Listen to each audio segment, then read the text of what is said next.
Order. Question number 6, Simon O'Connor. Thank you, Mr Speaker. Questions to the Minister for Building and Housing. What response has he received from local government leaders and the housing sector to the Prime Minister's announcement of a $1 billion housing infrastructure fund to assist councils in high-growth areas bringing forward new development? Mr Speaker. The Honourable Dr Nick Smith. Mr Speaker, the new fund has been widely welcomed as the next logical step in the government's wide-ranging housing plan by LGNZ, by mayors, by the New Zealand Property Institute, by EMA and major players in the building industry. It builds on our work of fast-track planning and consenting requirements in that some areas councils are struggling to provide the required pipes, roads and other infrastructure to keep up the record pace of house building. The 4 councils who have publicly stated that they will be seeking support from the new fund are Auckland, Hamilton, Tauranga and Queenstown.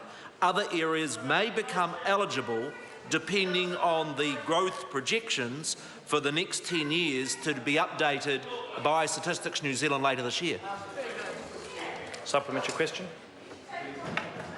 Supplementary question, Simon O'Connor. Thank you, Mr Speaker. How will the new Housing Infrastructure Fund fit alongside other parts of the government's comprehensive housing plan, particularly the National Policy Statement on Urban Development? Mr Speaker. The Honourable Dr Nick Smith. The Housing Infrastructure Fund fits very neatly along the new requirements for councils to free up more land.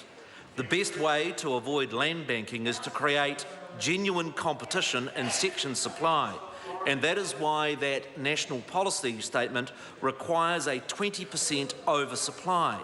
This, however, puts pressure on councils to provide sufficient infrastructure, particularly for those fast-growing councils that are approaching debt limits.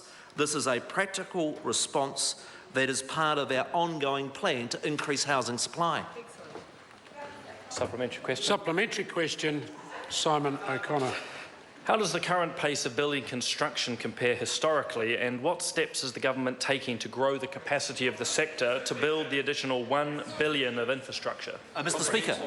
The Honourable Dr Nick Smith. Mr Speaker, building activity is an all-time high of $18 billion per year. This is 50% higher than the last peak back in the mid-2000s and 28% higher in real terms. In Auckland, residential building activity has trebled from the $1.4 billion to $4.3 billion per year, and over the last year it's grown by another 26%. The sector is meeting capacity limits and growth pressures.